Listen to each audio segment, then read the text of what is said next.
मेरी तरफ से आप सभी को नमस्ते। तो हमारा आज का विषय है हिंदी अध्यापन। हिंदी अध्यापन के अंतर्गत आज हम पढ़ेंगे हिंदी भाषा शिक्षण में गद्य शिक्षण। गद्य शिक्षण की बात करेंगे तो गद्य शिक्षण से क्या अभिप्राय है, गद्य शिक्षण का उद्देश्य क्या है और गद्य शिक्षण हम बच्चों को पढ़ा रहे हैं तो उनकी विधियां कौन कौन सी हैं। सबसे पहले हम बात करेंगे गद्य शिक्षण की। गद्य शिक्षण क्या होता है? गद्य शिक्षण का अर्थ है मनुष्य की सहज एवं स्वाभाविक अभिव्यक्ति को लिखित रूप देना ही गद्य शिक्षण कहलाता है। गद्य में लय, अलंकार, रस आदि का प्रयोग आवश्यक नहीं है। गद्य, अब हम बात करेंगे गद्य शब्द की। गद्य शब्द गद धातु से बना है जिसका अर्थ है स्पष्ट कथन। गद्य में जीवन की वास्तविकता की झलक मिलती है। जैसे कोई लेखक है तो वो अपने बचपन, जवानी और बुढ़ापा तीनों को लेकर चलता है। वो अपने बचपन की किसी झलक को गद्य शिक्षण में लिखित रूप दे देता है और या वो किसी अपने जवानी की कोई घटना है उसको लिखित रूप दे देता है। ठीक है, तो आगे है, ये तो हम पढ़ चुके हैं। एक बार फिर देख लेते हैं गद्य शिक्षण का मतलब। गद्य शिक्षण का मतलब है गद्य से जुड़े विषयों को पढ़ाना। गद्य शिक्षण का मकसद गद्य भाषा के प्रति रुचि बढ़ाना, गद्य लेखन की कला को सीखना होता है। गद्य शिक्षण के जरिए छात्रों को गद्य लेखन की शैली, मुहावरों, लोकोक्तियों और सूक्तियों के बारे में जानकारी दी जाती है कि हम गद्य शिक्षण बच्चों को पढ़ाना कैसे है। गद्य शिक्षण की कला बच्चों को सिखाना है।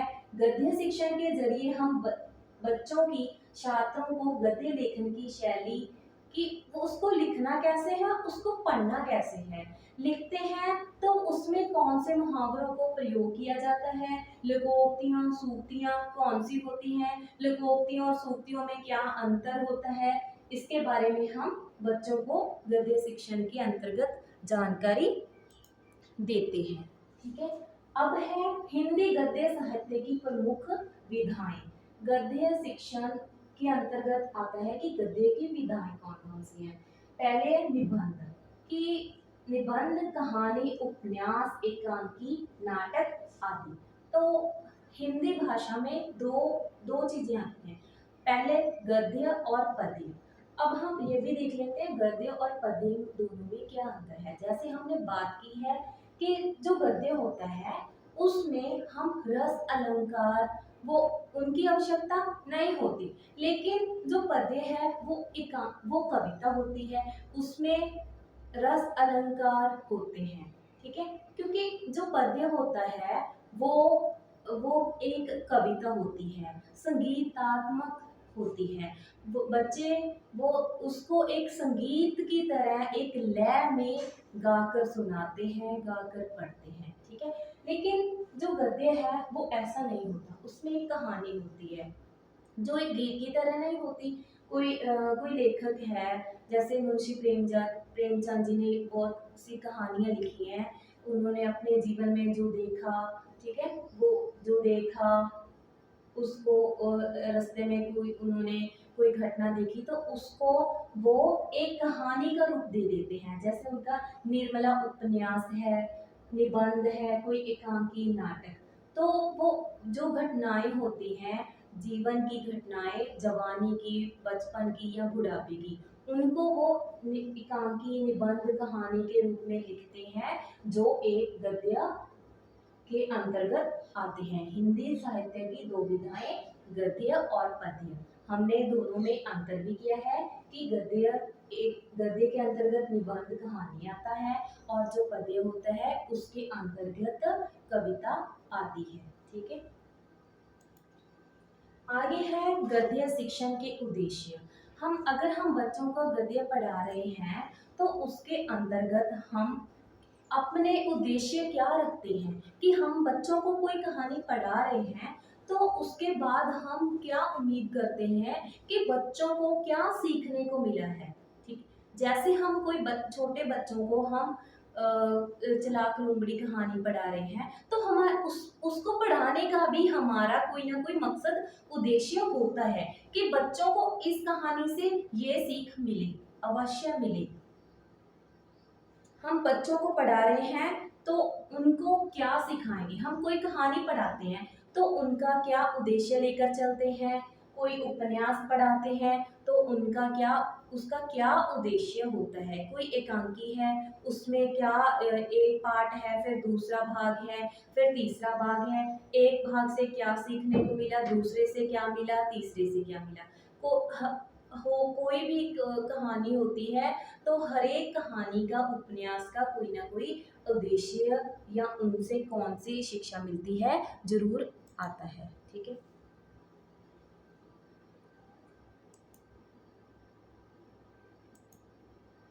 गद्य शिक्षण के उद्देश्य में क्या आता है, मनोयोग से सुनने तथा सुनकर अर्थ ग्रहण करने के योग्य बनाना।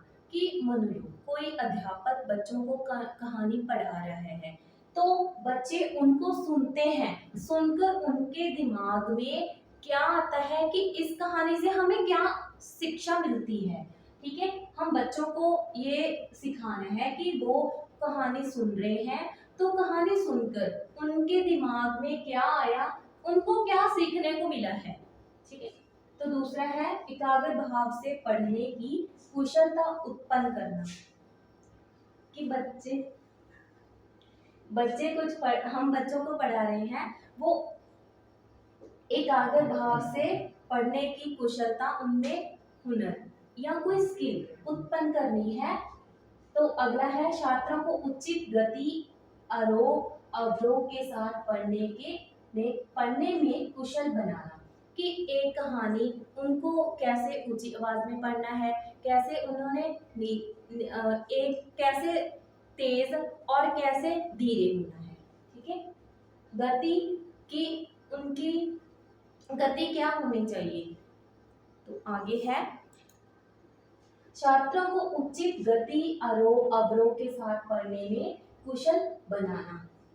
ये तो वही आ गया कि बच्चे कैसे आवाज बाहर निकालते हैं, आरोह कहाँ पे कहानी पढ़ रहे हैं, कहाँ पे वो रुकना है और कहाँ पे दूसरा भाग उससे जोड़ना है। आगे है विराम चिन्हों को ध्यान में रखते हुए पढ़ने के योग्य बनाना है।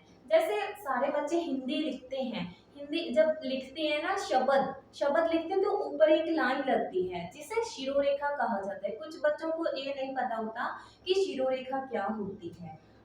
हिंदी में इन्हीं विराम चिन्हों को भी ध्यान में रखना है कि जैसे हम लिखते हैं भ के ऊपर हम शिरोरेखा नहीं लगाते, लेकिन अगर हम लिखते हैं म के ऊपर हम लाइन लगाते हैं। ठीक है, जैसे हम कोई भी शब्द लिखते हैं तो उसके ऊपर एक लाइन लगती है जिसे शिरोरेखा कहा जाता है।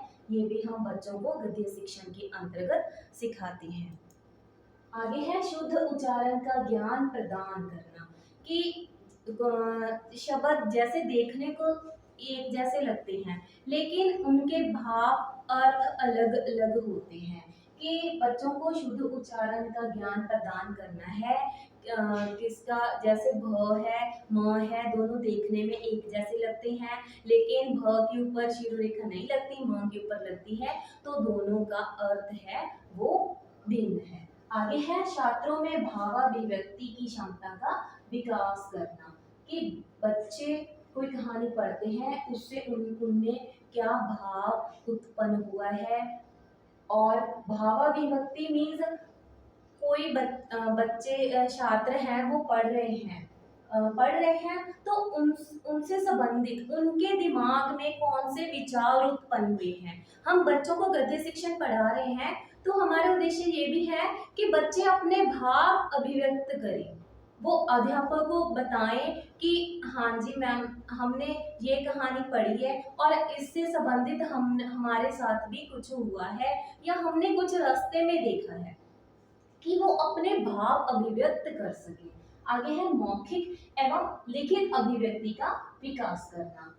गद्य शिक्षण का उद्देश्य ये भी है कि बच्चे अपने भाव वो मौखिक रूप में बोलकर, कक्षा में बोलकर सुना सके, वो अपनी बात अध्यापक के आगे रख सके, वो कह सके। उनको उनके दिमाग में कोई झिझक नहीं होनी चाहिए कि मैं ये बोल रहा हूँ। अगर आज वो एक प्रश्न पूछ रही है, कल को वो 2 पूछेंगे। अगर वो पूछेंगे तो उनके मन में कोई डाउट है तो वो अपने उसको दूर कर सकती हैं। ठीक है, और लिखित अभिव्यक्ति वो लिखकर भी अपनी बात बता सकते हैं अध्यापक को। आगे है छात्रों को लिपि का ज्ञान देना, कि कोई शब्द है वो कैसे लिखना है। जैसे हिंदी में देवनागरी लिपि का प्रयोग किया जाता है, पंजाबी में गुरमुखी लिपि का प्रयोग किया जाता है, अंग्रेजी में रोमन लिपि है। तीनों में अंतर क्या है और तीनों की विशेषता क्या है। जैसे देवनागरी लिपि के कितने कितने अक्षर हैं, वो देखने में कितने सुंदर लगते हैं, और ऐसा नहीं है कि जो हम लिखते हैं कोई, जैसे हम अंग्रेजी में लिखते हैं, जैसे पी लिखते हैं, कोई ऐसे कुछ ऐसे शब्द होते हैं, वर्ड शब्द होते हैं जिसको हम साइलेंट कहते हैं, मूक मूक शब्द। ठीक है, उनको हम बोलते नहीं हैं, लेकिन हिंदी में ऐसा कोई शब्द नहीं है जिसको हम लिखते हैं लेकिन बोलते नहीं हैं। जिसको हम लिखते हैं उसकी आवाज भी आती है, कोई ऐसा शब्द नहीं है जिसको हम।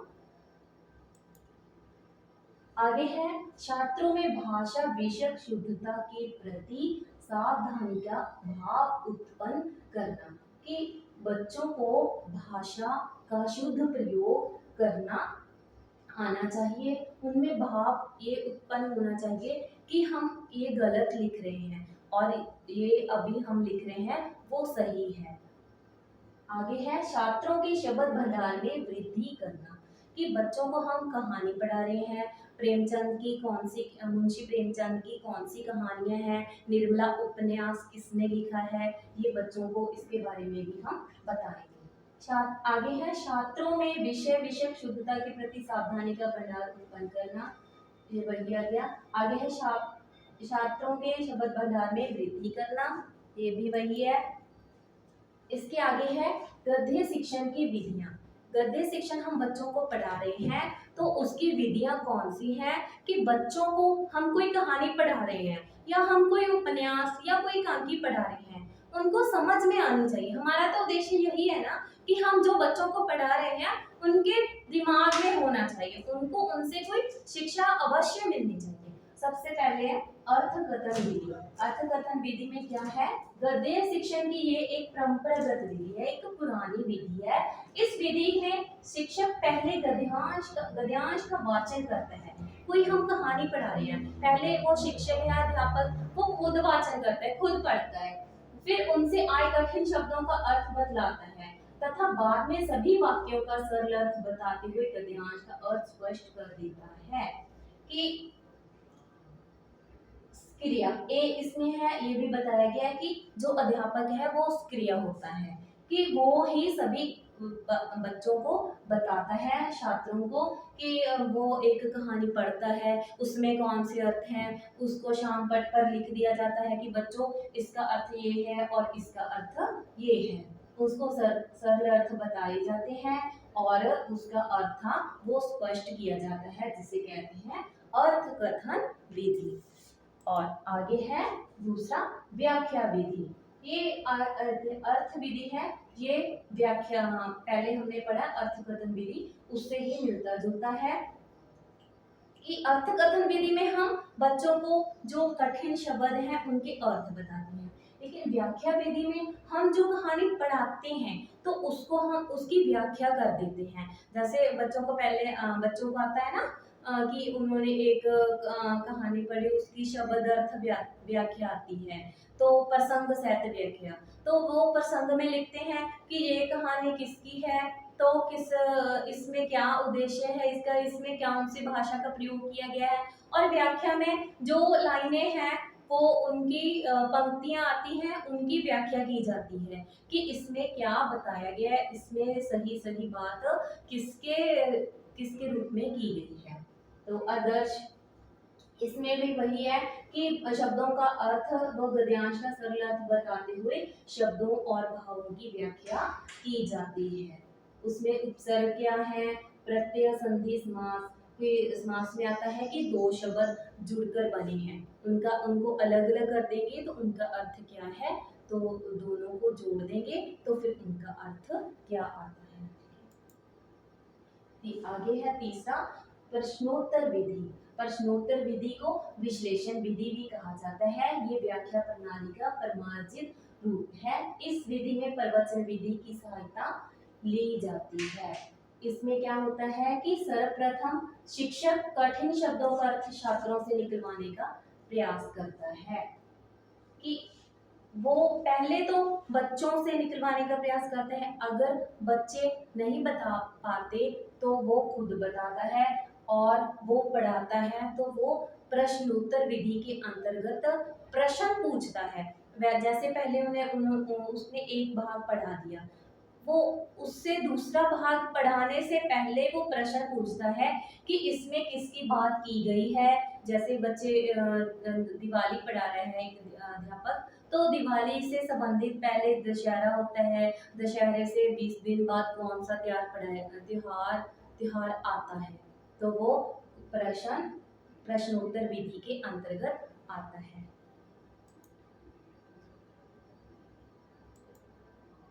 तो ये हमारा पढ़ने का विषय था। तो इस जिसके अंतर्गत हमने आज पढ़ा है कि गद्य शिक्षण का अभिप्राय क्या है, उद्देश्य क्या है और गद्य शिक्षण को पढ़ाने की विधियां कौन कौन सी हैं। तो आप मुझे लगता है आप सभी को समझ आ गया होगा।